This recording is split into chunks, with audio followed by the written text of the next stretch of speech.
went to a drug court graduation where Charles presided, and it was very clear that he knew personally each person in the program, knew about their recovery, knew where they were, asked about them, asked about their siblings or their children. So Charles, I knew you were doing that on your own time, and it was much appreciated.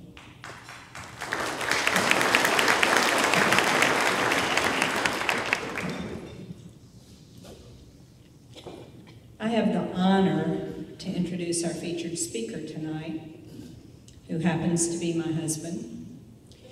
I'm standing here because many years ago, I found out my husband was an alcoholic. I didn't know anything about it.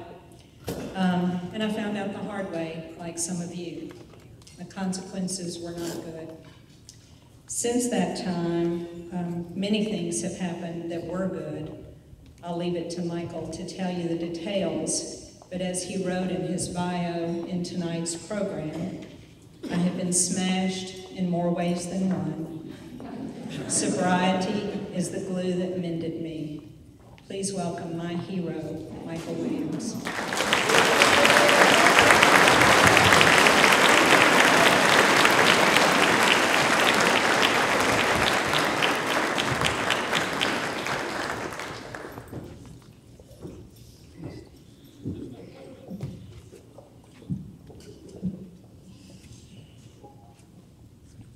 Hey everybody, my name's Michael and I'm an alcoholic.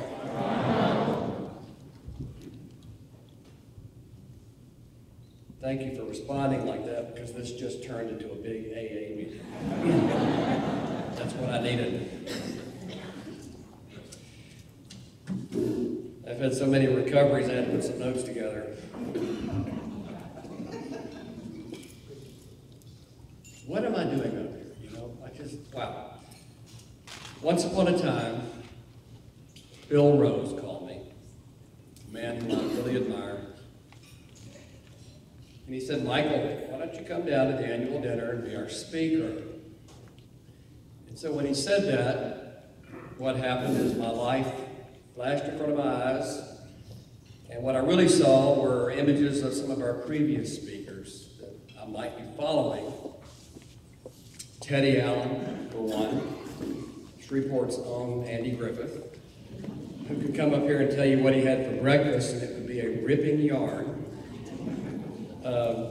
Bill Borchett, I never know how to say that guy's name. Bill was a screenwriter and a movie producer who, among other things, wrote and produced My Name is Bill W., an excellent movie. It's must viewing for all of us.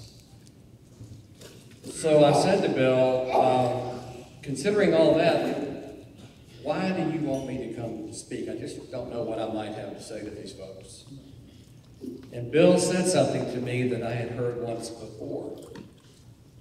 We can rewind to 2010. In 2010, every month for 12 months, we got a phone call from a young producer from the CBS News show, The Early Show. She was a Louisiana girl, and she called every month, for a year. And she would always say the same thing. She would always say, how you doing? How are you feeling? How's it coming along? And then she would always say, when can we fly you up to New York and put you on live television in front of thousands of people to tell your story? And every month I always had the same answer for her, and it was not just no, but you know the rest of that sentence. There's no way I'm going to be able to do that, thank you very much. Finally, in December of that year, when on her 12th phone call, I got on the phone with her because we'd gotten to know her, and I said, just tell me this, why do you call? Why would you want me to come up there and tell my story after all this time? And she said something that has stuck with me. She said, Michael, I work in the news, I see the news every day. If you watch the news, you realize the world is a really scary place. And you have a story that has a happy ending. And that's what Bill said to me that day. He said, you have a story with a happy ending. So, since I've heard that before, I thought maybe I would just come here and give it a try, and I can't say no to Bill Rose. My story is about 3 recoveries. My story is about addiction, my story is about sobriety, and my story is about miracles. But before we start, I need to explain to you my own personal take on addiction. I was one of those really weird kids who was raised on horror movies. Finally, after I grew up, I became one of those weird adults who loves horror movies. Still do. It's my favorite kind. And there's one horror movie concept that perfectly symbolizes addiction for me. Robert Louis Stevenson, 1886, The Strange Case of Dr. Jekyll and Mr. Hyde. Think about it. Henry Jekyll was a good man at heart, but when inside he held a really dark version of himself. All he had to do was ingest a potion, substitute alcohol, substitute drugs, and he became someone he did not want to be. He became immoral, he became dishonest, he became cruel, he became a monster. So, as I'm speaking to you right now, I am my own personal version of Henry Jekyll. I haven't ingested a potion today. As I look out among this crowd, I see tables full of Henry Jekylls and Henrietta Jekylls, all out here, who, if they drank their potion, they would turn into monsters. They would turn into Mr. and Mrs. Hydes. All of us in this program, we have that dark side. We have that potential. Here's what I believe. I believe from the moment we are born, that would be me. Those of us in this program are wired in a certain way and are set upon a certain path. Those on this path eventually come to understand one truth, that alcohol is not our friend.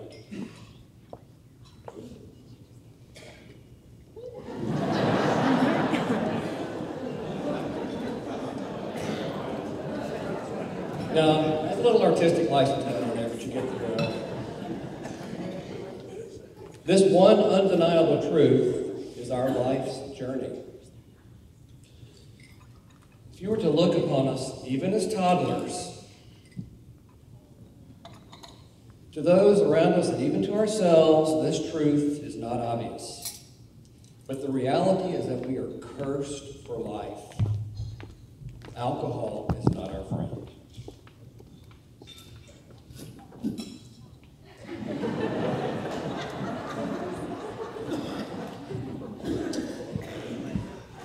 If we think back and review our past, we may have memories of a normal childhood. However, for life, we are like that character in Charlie Brown, Pigpen. We have a perpetual dark cloud around us that follows us around forever. It is our monstrous Achilles heel that reminds us that alcohol is not our friend.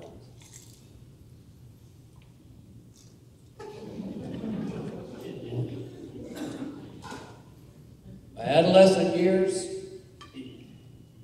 I was a profound introvert. I was painfully shy. Couldn't talk to girls. Always on the outskirts of the in crowd. Did not play sports, didn't hunt with my dad. I just didn't fit in anywhere. Until I took my first drink at age 14.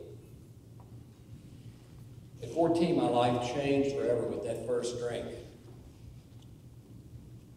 I see what you mean, Bill.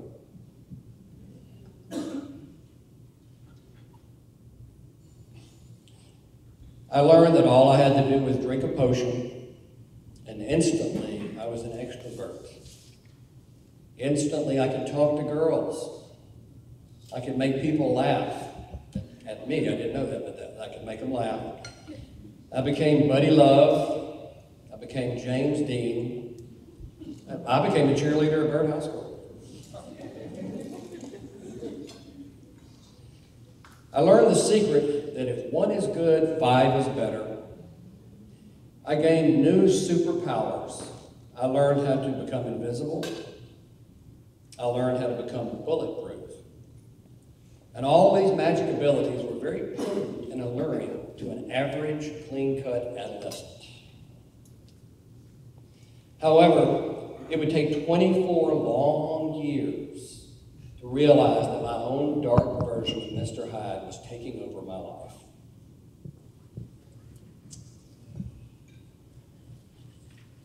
Okay, now we move to the next stage.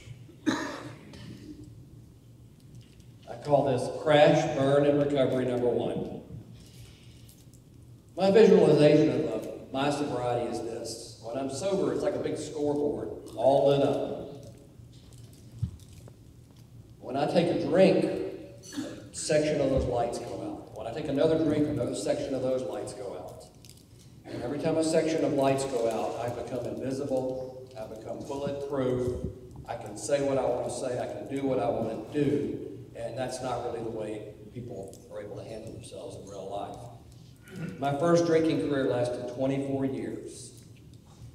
During my 20s, I got drunker than anybody else. I threw up more than anybody else. But I blended in because in our 20s, everybody else was kind of on the edge too. In my 30s, my life started to unravel. The world around me matured, but my Mr. Hyde did not. At age 38, here was how I was fooling myself. At age 38, I was drinking a bottle of vodka every day. I would mix it with orange slice. That's pretty awful to think about. And I would sit at my desk and I would work and I would earn a living and I was a functioning member of society while I drank a bottle of vodka a day. That is not normal behavior.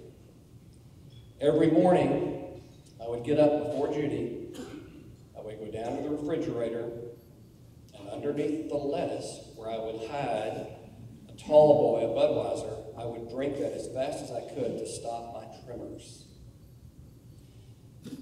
It was just like drinking medicine, because as soon as I drank that beer, my hands stopped shaking, and I became a functioning member of society again. That's not normal behavior.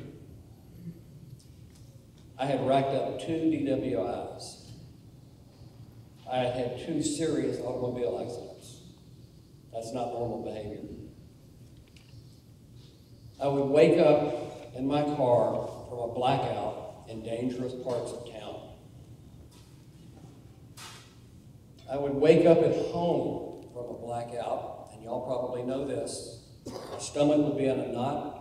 I would be in cold sweats. I would have those flu-like symptoms of a really bad hangover. And I didn't know what I had done the night before. And let's talk about the lies. Let's talk about the work that we all take to keep up with our lives. It becomes so much that we can't keep up with them anymore.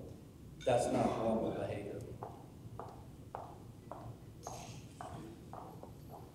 In December of 1989, I went to my first AA meeting. I went to it drunk. I went to an office downtown, Welborn J.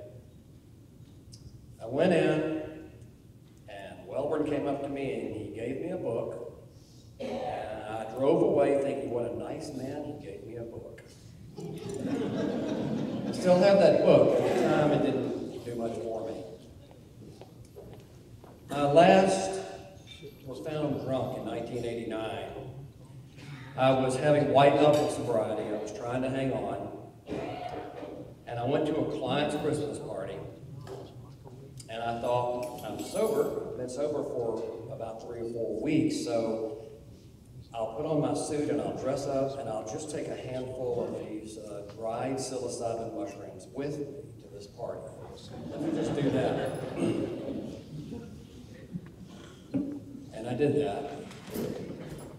And I blacked out, and I woke up the next day, wrapped around my toilet, throwing up. My wife was packing a bag. My client was going to fire me. I realized my relationship with others was really deteriorating. I realized that drinking was adversely affecting my marriage, my career, my relationships. And let's talk about my health. I had to get a new driver's license in December. And I went, and I kept that driver's license for many, many years afterwards, because the person in that driver's license, even though I was wearing a suit and tie, I had hair down to my shoulders, had a full beard, and I weighed over 210 pounds. I looked like, and the name I gave myself was Guido the Killer Pimp. I kept that driver's license for many years so I could look at it to remind me who I did not want to be. So I decided it was time to go into rehab, and I did. I went to a 28-day program. I got as far away from here as I could. I went up to a little place right outside of Center City, Minnesota. And I went into a rehab program for 28 days, and I'll tell you two stories about it. One story is that we had to get in front of the other members, 28 men, and we had to tell our story after we'd been there for a few days. As I listened to these other men's stories, I was in rehab with 3 airline pilots. I was on a rehab unit with a doctor who had tried to hold up a bank with a fish in a bag. He went to the teller and he held it up and he said, "Give me all your money, I have a piranha." That's true. His associates decided to get him up to Minnesota. But there was a large contingent of these tough New Yorkers. One in particular, when he got out of Hazelden,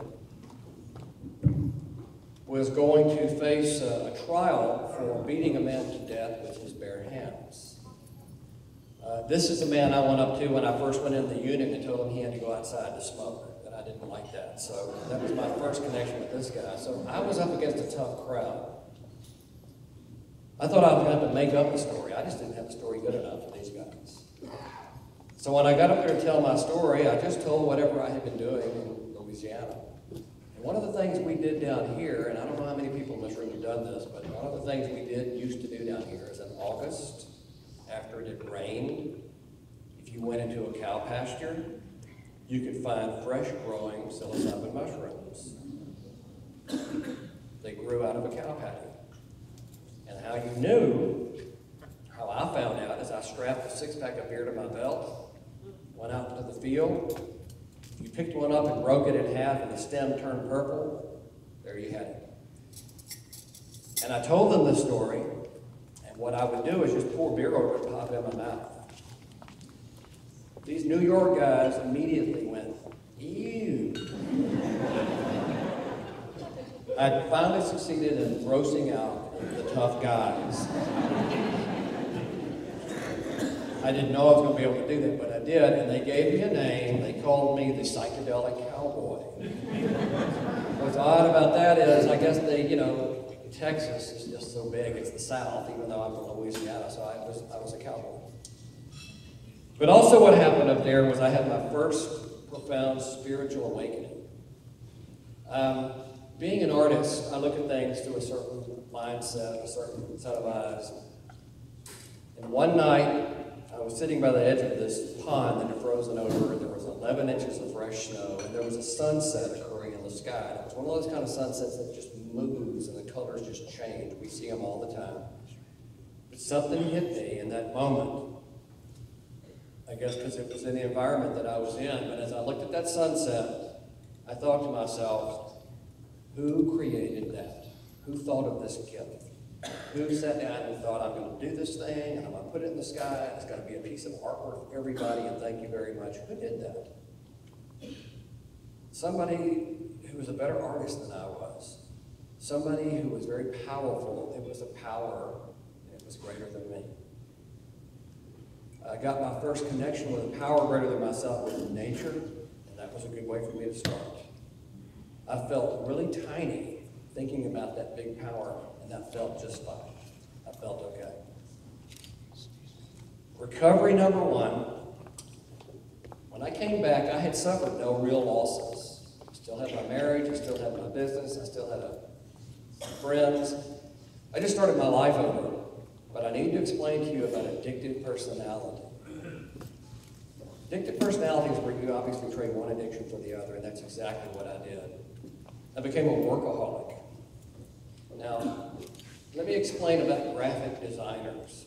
Nobody understands what that means. Every time I would go out and schmooze and go to some functions and people would ask that question, I would just like cringe. I just didn't want to have to even explain what I did because nobody understood it. Oh, you drew that? No, I don't draw anything. It's hard to explain. So instead, I decided that I would just work harder than anybody else, work longer hours than anybody else. And that's what I did. I became the James Brown of advertising. I built a successful business. Over the years, Williams Design was able to merge with Williams Public Relations, my wife's public relations firm, and we created a new company, Williams Creative Group, which still exists today. We built a fabulous office space. What was happening during this period of sobriety is that I started getting way too many toys. I started having way too much success. I became way too obsessed with what I call important men's business. Now, we alcoholics, we have to be wary of too much of a good thing. We know that. At the time, I did not realize this. And I allowed AA to slip out of my life. I was just too busy doing important men's business. Here's the deal. We have to always have a connection with AA, and we have to have it for life. We find our rhythm with AA. Whatever works for each one of us, we find it. But we must always have this regular connection with AA. I lost my connection with AA. This disease of addiction, it works in insidious ways. After a decade of sobriety, my thinking became corrupted first. Here's what happened. When we would go to functions, I would go with my wife, who's an extrovert. Extroverts and introverts, they're like batteries. When an extrovert goes into a crowd, their battery juices up. When an introvert goes into a crowd, their battery drains. So when we would go into crowds for business situations, my job, and I found it immediately, was to go find a wall, because I had to hold that wall up. That was important. My job was very important. I have to hold this wall up. Don't talk to me. Don't come near me. I'm holding this wall up. But here's what started to happen. I could see the bar, crowded people everywhere. Judy was over here. I could see in my mind that I could go up to that bar. I could ask for a long neck bud, because they fit perfectly in the inside coat pocket of a suit. And I could go into the men's room and I could drink it. And I knew that if I did that, I could go out into that crowd and I could be that person, make people laugh. I could be comfortable again. I knew it and I thought about it. But I didn't do it, I just thought about it. And I thought about it for about a year. What happened, and I didn't realize it at the time, was I had already relapsed. I had suffered a relapse of the mind. Here's that guy. Once my thinking had been corrupted, it was a short step to taking my first drink after 11 years.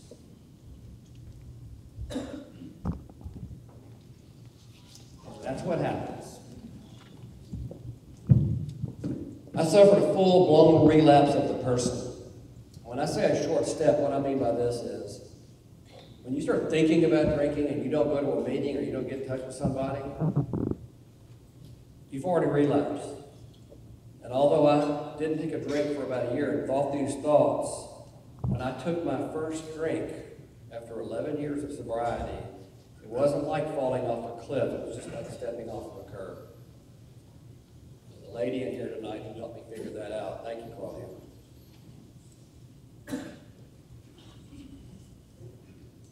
Now, during the years of 2000 and 2001, I suffered relapse after relapse. I had white-knuckle sobriety in between. Let's talk about our bodies being a sponge. You've heard that before. It is absolutely true. It is not a myth. When an alcoholic sponge is filled up, it never dries out. You don't get a reprieve, you don't get a break. When I took my first drink after 11 years, I became the same level of pathetic drunk that I had been at my worst in 1989. My dark side, my very dark side, took over completely with every drink. I'll give you an example of no reprieve or no grace period. There's a function we go to in the advertising business called the Advertising Awards. It's a big deal. We all dress up and we go to it and we're around our peers and we're around our competitors. We had a get together at our house and we invited the staff of Williams Creative Group to come to the house. Now, they were drinking, I did not. First problem with that story is we should not have had any alcohol in the house anyway, but we're still figuring out how this worked. When everybody left, I just went to the house and just tossed down the leftovers. A little bit here, a little bit here, a little bit here, a little bit here. And then I went to the bathroom and took a bunch of Xanax. I went into a complete walking blackout. I don't remember anything but leaving the house. I have no memory of it. What I do have is what people have shared with me. At the biggest social gathering of our industry, among all our peers and our competitors and our clients, I passed out at my seat during dinner in front of my staff and in front of our clients. I stumbled and slurred when I got up to accept awards. I groped several women in very offensive ways, and I was very cruel to the people I worked with, publicly.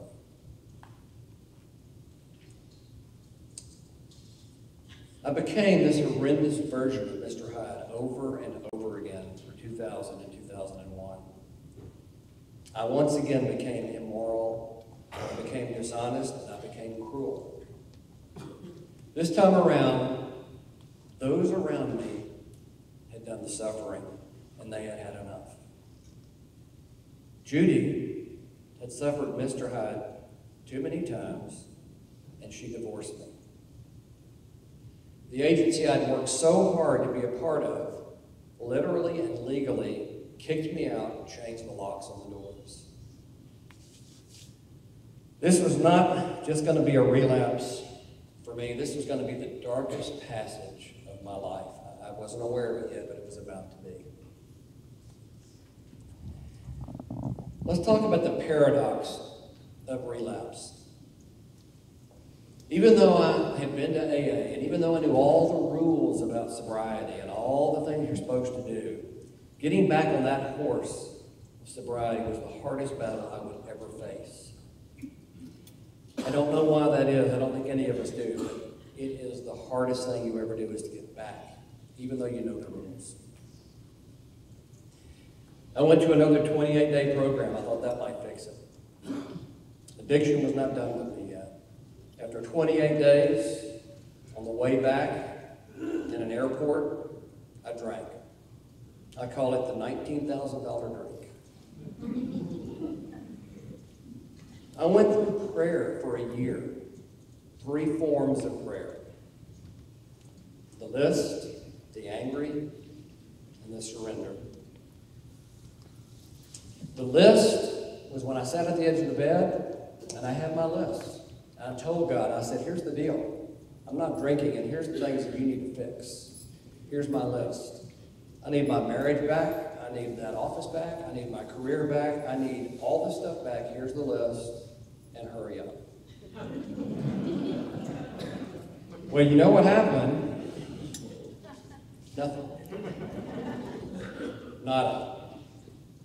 I did that for a long time, and I repeated the list, and I kept looking for something to happen, and it never did happen. I went through a second phase of prayer, which I call the angry at God phase. Now keep in mind, I was on my knees after I had been drinking, doing drunk prayers, and I got really angry at God because he had not answered my list. And I railed at him, and I cursed him. And I got really angry at God. And then I would totally freak out because I got angry at God. And I would think, lightning's going to strike me, or steeple's gonna fall.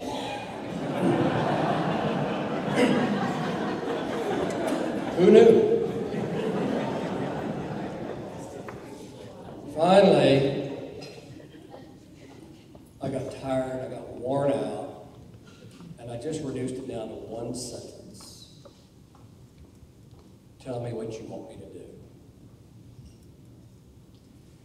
This was the dark passage for me, the dark battle for me, because I could not stop, and I couldn't understand why I could not stop, and God wasn't listening. I had thrown away by my own hand everything that was important to me. I had lost everything that was important to me. I'd given it away, I'd thrown it away, and I could not stop drinking. This brings us back to the big paradox. Why do human beings have to suffer a certain degree of loss in order for us to see again? Why is loss a real key to finding sobriety? The answer is, I don't know. I don't have the answer. Here's the deal. If we suffer enough loss, and if it doesn't kill us, we may find our way back to AA, and we may have a shot at sobriety and at recovery.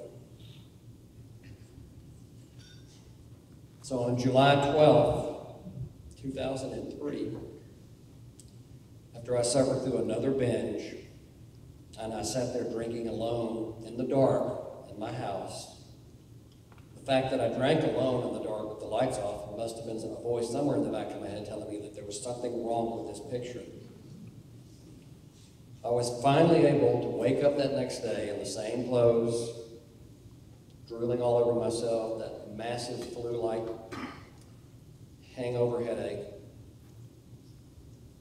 And I was able to see things in a different way. I was able to see that Judy could not watch that train wreck for a second time, and when she divorced me, she was right. I was able to see that the agency could not bear to be around me anymore because I treated them so cruelly, and when they locked me out, they were right.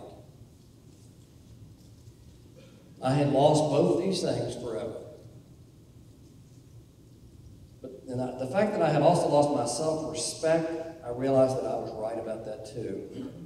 But I could do something about that. That was the only thing we could do. So approximately 2 years after losing everything that was important to me and going through the darkest passage of my life, I drove to a room right down the hall in this church on a Monday night at 8 o'clock, and I was welcomed. I was welcomed back. We all know how that works. This time, I started over in a different way, recovery number 2. I went to various types of AA meetings. I had a home group right here in this church. Went to the White Dove Big Book. You go there and you read the Big Book once a week on Wednesday nights. It takes about a year to get through the book, and it's a really good process. I highly recommend it. There are new meetings springing up all the time because we have a powerfully healthy network of Alcoholics Anonymous in Shreveport. We have a lot of drunks here. It's a good club. I started my design business completely over from scratch. And I had a meeting with someone who's not in the program, but did something quite amazing for me. Some of you here may know Virginia Sheehy. She is a monster. She is a powerful, powerful woman, and you listen when she talks. She was one of my first new clients. I went to see her, talked about the job. When that was done, she stopped and she looked at me, and she leaned over and she said, "Okay, so tell me, how are you doing with that cocaine addiction?" And I just thought, now wait a minute. I'm a drunk. I've burned a wide path. Everybody knows I'm an alcoholic. I've earned that, but no, I'm not going to do this cocaine addiction. That's not right, and I got to fix that. And she looked at me and she said, hold on. I can see the wheels turning. I can see what you're thinking. You're thinking you've got to go out there right now, today, and find every person who said that and every person who thought that, and you've got to change it, you've got to fix it. I said, yeah, that's exactly what I'm thinking, and can I leave now and go do that? And she said, here's the deal. You can't do that. It doesn't work that way. Here's what you can do. Every day, every meeting like this, every phone call you make, every brief encounter you make, you do it with the best person you can be. And one little snapshot at a time, you can replace one bad image at a time. It'll take a long time for this to happen, but that's how you do it. And she's not even in the program. Amazing. And that's what I did. It took a long, long time of starting this new life in recovery, but some things started to fall back into my path. Some good things. After 2 years, I got a note, a handwritten note, from Judy Williams, who I had not seen or spoken to in 2 years. We were divorced. The note, in essence, said, I haven't stopped thinking about you. Maybe we could connect, but only by email. And we emailed for about 5 months, tentative emails, back and forth. Eventually, we went on a date. And it was just like a blind date in high school. Sweating, nervous. It felt great. Great. I was going to go on a date with my person I've been with for 22 years. Judy let me know, slow down, you're going to have to earn your way back. A little after that, I got a call from Williams Creative Group, the agency that I had helped put together. They asked me to come down for a meeting. They sat in a kind of a semicircle, and I sat in the middle of it. They were eyeballing me. They didn't like me. They still didn't like me. But they liked my work. And they were checking me out. They were letting me know that. They were saying, we don't like you very much, but we may give you a job. We may let you have another shot. These were people I had hired.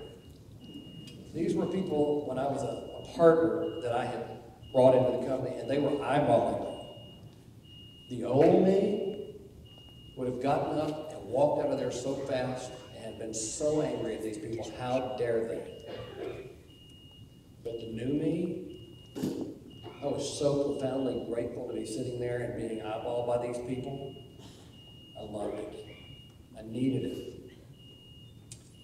Being humbled is a powerful tool that most of us know about it, and it is good medicine. They let me have a few jobs. I was able to make amends to these people. It took a long time. I earned my way back. On December 24th, 2007, just with our family and friends, Judy and I were remarried. My relationship with the agency was better than it had ever been before. So here's the deal about looking backwards. I think when we look backwards, we see our progress. When I look backwards at that first prayer list, that one that wasn't getting answered, everything on that list had been checked off. They had all come back to me. I was experiencing the miracles of AA, the ones we read about in the book.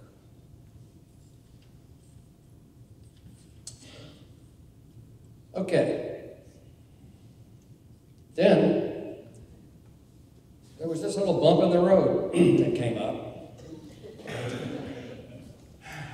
What you were about to see, is some actual footage and real 911 calls and interviews with some people who saved my life. This video was put together and created as part of a benefit for the LSU Trauma Center to raise money for people who save lives every day. Sitting with us here tonight LSU Chancellor Bob Barish and his wife Jenny.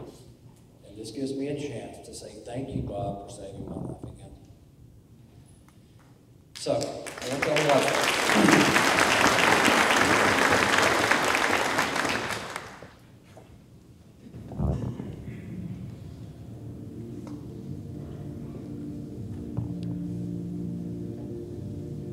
Welcome back, everyone. Another cloudy, overcast day out there today. Temperatures struggling. Today we're going to continue to watch that heavy rain moving across the south. We are going It's been to a see sunny day that has turned into a potentially stormy evening for some. Here's what we can expect for tonight. There is the potential for isolated tornadoes, especially off towards the south.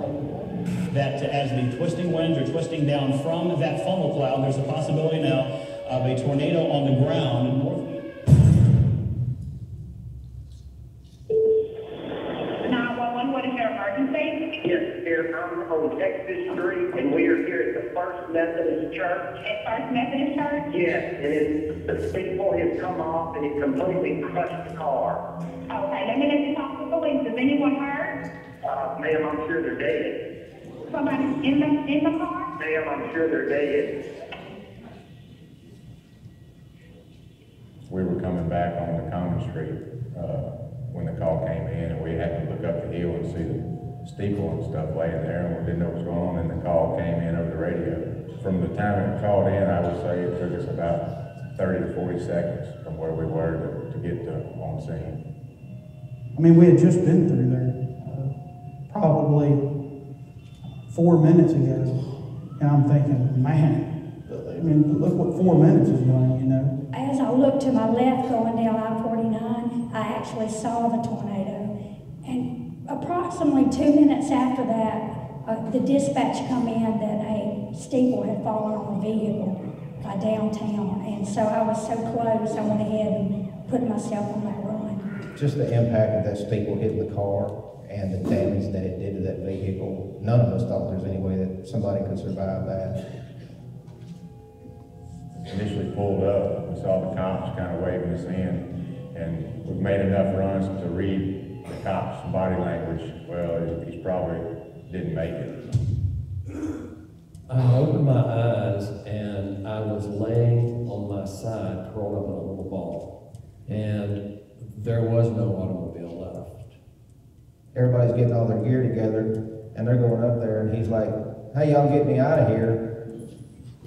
It doesn't just stun people that don't do this job for a living. It stuns people that do this job for a living and don't think somebody could have survived an incident like that. Did we kick it in another gear? I'd say we kicked it in probably 10th gear from first.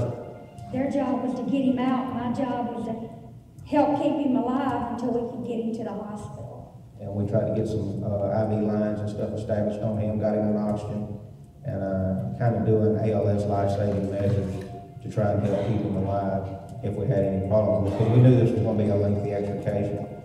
Craziest thing, how the car just peeled perfectly around it, and the steering wheel went perfectly between his legs through the seat. Some wrecks we make, the extrication is kind of cut and dry. Start here, go here, but this was, it was a mess. I can remember being on scene, going back and forth, trying to cut him, but it was perfectly formed around him. We were having to watch out for him, make sure we can cut him.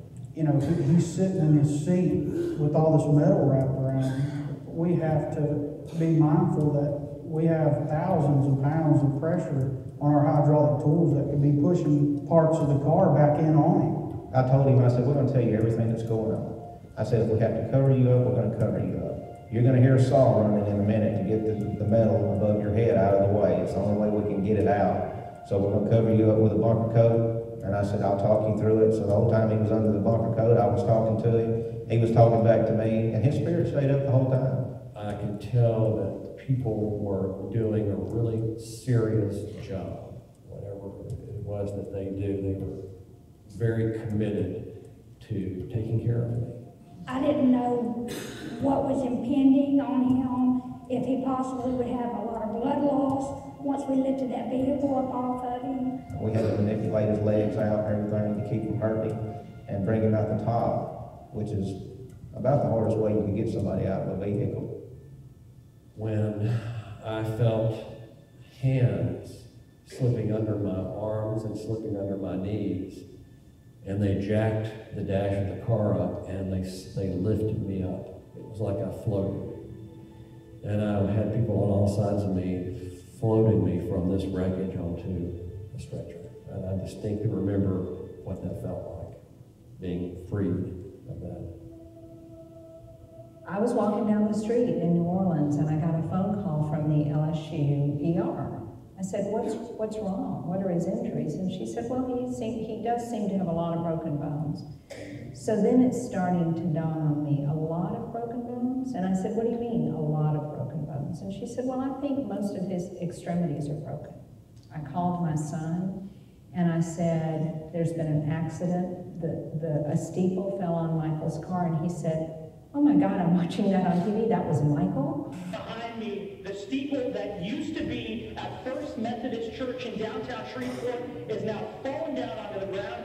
The 25,000-pound steeple crushed his car. Car was no match for this giant steeple you see behind me. It fell off the church in one piece, trapping this man inside a mangled mess. A tornado blew the steeple off First Methodist Church in downtown Shreveport. It landed on top of a car. My son prevailed upon a kind doctor in the ER to take my son's cell phone and hold it up to Michael's head while I was driving. And I said, I love you, and I'm coming. I'm on my way. I walked in, and my son was with him, and there was blood everywhere, and there were bloody sheets everywhere, and and he was on a backboard in a C-collar looking at the ceiling, and he had blood everywhere, and it was just shocking. It was a horrifying sight.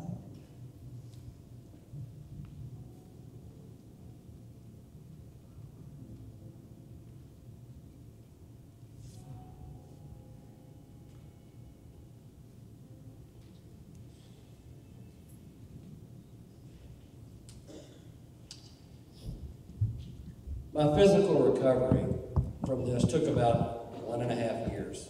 In a hospital bed at my home, and a turtle shell back brace wrapped around me. I couldn't feed myself, I couldn't bathe myself, I couldn't do anything, and this was for about 4 to 5 months. I was uncertain about the use of my right hand and the recovery of my back. Ultimately, the docs told us that it would take about 2 years to reach what they referred to as a new normal. But let's talk about the miracles. The miracle about what happened at 4 o'clock on Thursday, October 29th, I'll be processing that miracle for the rest of my life. I want to talk about some earthbound miracles. I want to talk about the miracles of Alcoholics Anonymous.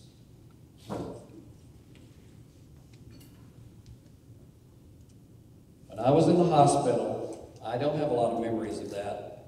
I have vivid memories of the first hour.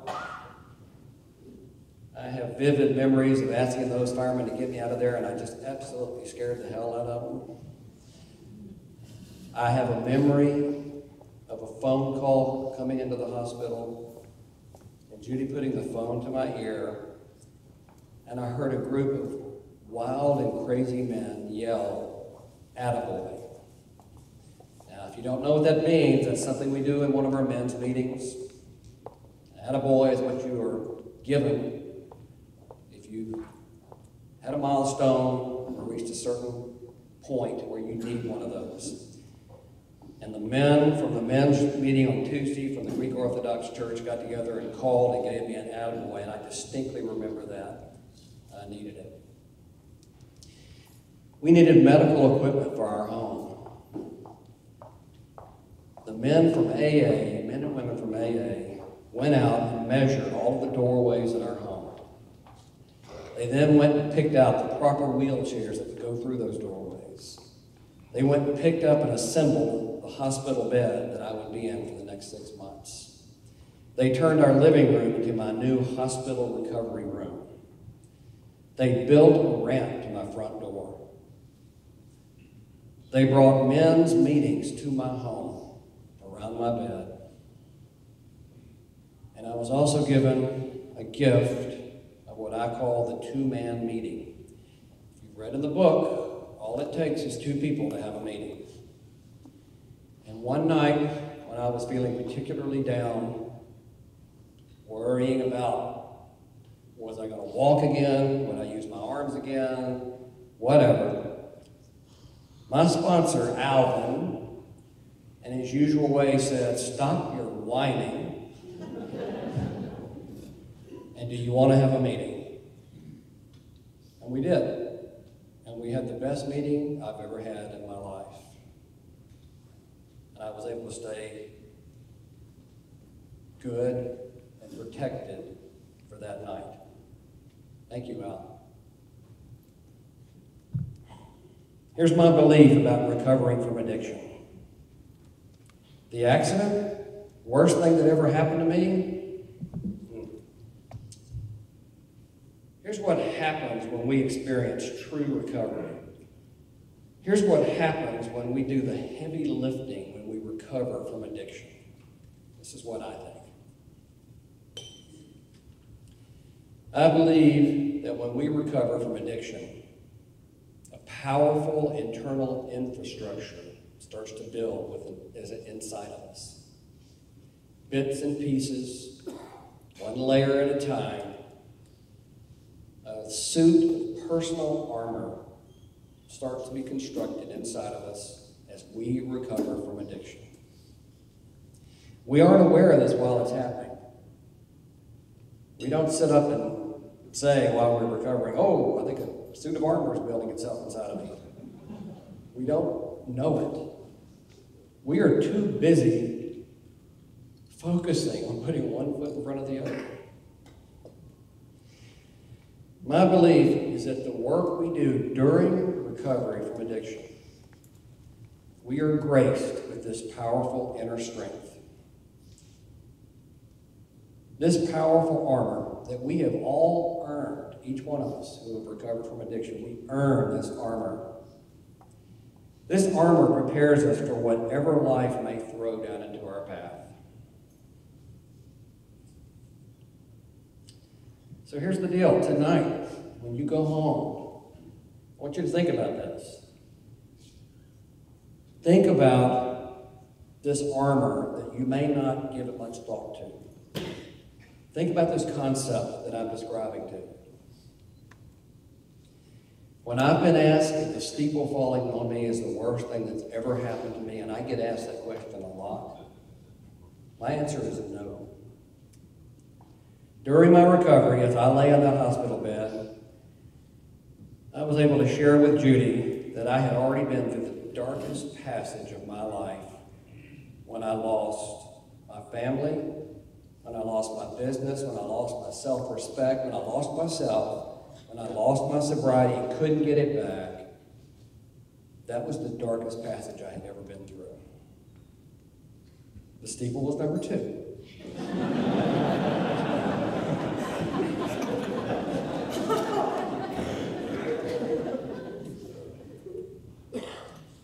Here's what I understood. Here's what I want y'all to take home with you. If I could recover from addiction, if we can recover from addiction, then we can recover from anything that life may throw at us. If one person here tonight takes it home with them and reflects on that and feels good about it, then I think I may have done my job tonight. Thank you.